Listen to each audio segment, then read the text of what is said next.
Welcome back. A lot has changed in downtown Las Vegas over the years. The Nugget has been given a makeover and Fremont Street has been closed to traffic. Yet one thing remains in the birthplace of poker. The greats still come here to play. And two of the greats match up at our outer table. TJ Cloutier and Chris Ferguson. Blinds at 2 and 4,000. It's going to be a little different tempo in this match. Nobody's going to be raising with 8-3 offsuit. 7-6 for TJ Cloutier, and he calls. A 5 deuce for Ferguson. He checks to see the flop, which comes out deuce 7-3. Cloutier flops sevens, but Ferguson a pair of deuces, and he checks on that pair of twos. Cloutier bets out 4,000 on his sevens. Now watch Chris Ferguson here. Chris Ferguson tries to take the same amount of time no matter what he's going to do. It's a way for him to make sure his opponents don't have a tell on him. And after that internal clock ticks, he calls. The turn brings 2 pair for Ferguson now. And watch. Deliberate check. Cloutier bets out 10,000. Now, contradicting just what I said, he's going to raise here with a 2 pair, and he's going to do it rather quickly. He raises to 32,000. Now, TJ's got top pair, a pair of sevens, plus he's got an inside straight draw. And he calls. Immediately. Rivers a 7 of clubs, trip sevens for TJ Cloutier. That is the worst card for Chris Ferguson. Right now, all Chris has is a pair of 5s with a terrible kicker. And aware that he checks. Cloutier bets 20,000. TJ just wants to make some more money in this hand. Chris immediately recognizes that he's beat. You drew out a man and I drew back on you. If I didn't have the straight draw to go with it, I wouldn't have called. Little different feeling in this hand. They're showing cards, discussing them at the end. 3 sevens, yeah. 2 different matches here, a tale of 2 matches. We take you back to what has been the more imaginative table thus far. Phil Hellmuth with a queen 7 and a call. And via the Emberbach pocket cam, 8-5 for Antonio Esfandiari and a check. Flop comes 6-7-4, and Esfandiari flops a straight. Not only does he flop a straight, but Phil Hellmuth has flopped top pair, and he's tired of getting pushed around. Going to be fireworks here. Boy, a great flop for Esfandiari, given the straight and given that Hellmuth hit a pair. Antonio bets 2,400, and Hellmuth calls. The turn card at 10 of hearts. Phil Hellmuth has no way of knowing this, but he's drawing dead. Well, that 10 will stop him from losing a lot of money in this hand. That would make another straight with an 8-9. It's also an overcard to his 7. How much?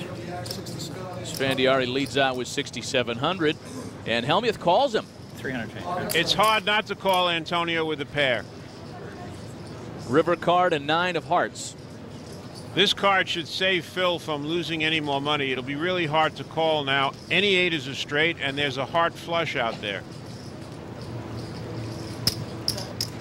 Phil was hoping for a queen or a 7. He didn't realize that'd be the worst thing that could happen.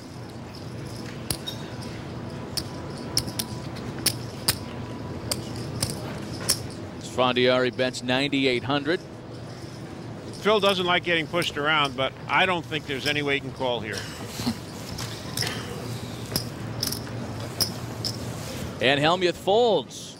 Another win for Antonio. What gives him his edge? Perhaps the ability to drive his opponents over the edge. I actually enjoy it when a poker player is getting frustrated and starts talking to himself, and I think it's rather enjoyable. Phil said he had a score to settle with me. That makes sense, because I really got him good on the World Poker Tour once.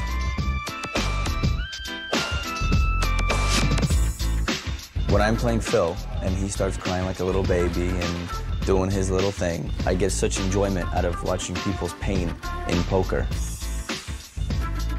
Antonio is not one of the nominees for this year's Mother Teresa Award. I don't think anybody at this point is. These guys would run over relatives for a crack at the championship here. Hellmuth with suited jack deuce. Let's have some fun.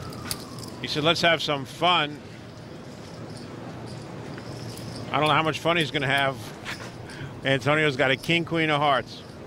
Helmuth raised to 9,000 as Fondiari called.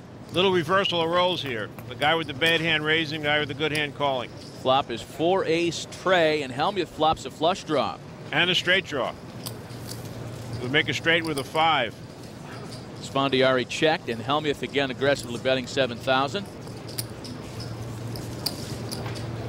Now, if the hands were reversed, we know Phil would throw this hand away, but not Antonio. He calls. He's got nothing but king high. Turns a 4 of clubs.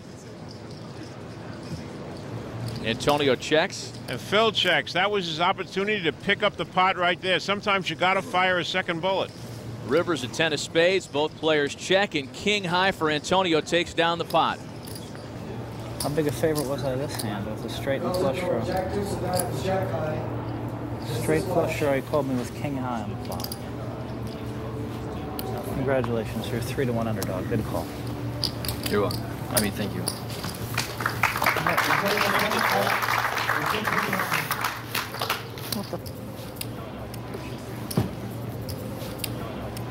What in the... See, I've had 2 straight flush draws. He went on with Jack 3 offsuit and king high.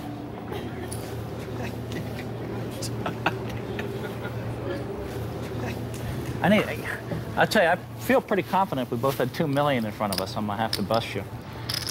You might get me at this. I mean, all you got to do is keep hitting miracles. All you got to do, if you keep missing straight and flush draws every hand. You lost with a jack deuce to a king queen. That was a miracle? Oh, all right, never mind, son. You're right. Well, you were a big favorite all the way. Well, I mean, good hand. Never mind, son. Helmuth is rattled. The magician is in his head. More from the semifinals right after this.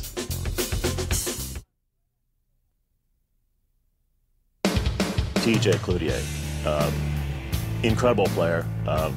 He's won more tournaments than anyone else in the history of poker. When you've been playing as long as me, you're in it for the dollars. You're not in it for the recognition. I beat TJ to win the 2000 World Championship of Poker. So I think he's got a little bit of revenge on his mind in this match. He'd like to prove that he can beat me. You got those competitive juices flowing all the time, and I like the challenge. Gabe, do you agree with Chris Ferguson? Is revenge a factor here? I don't know about revenge. I think it's more redemption.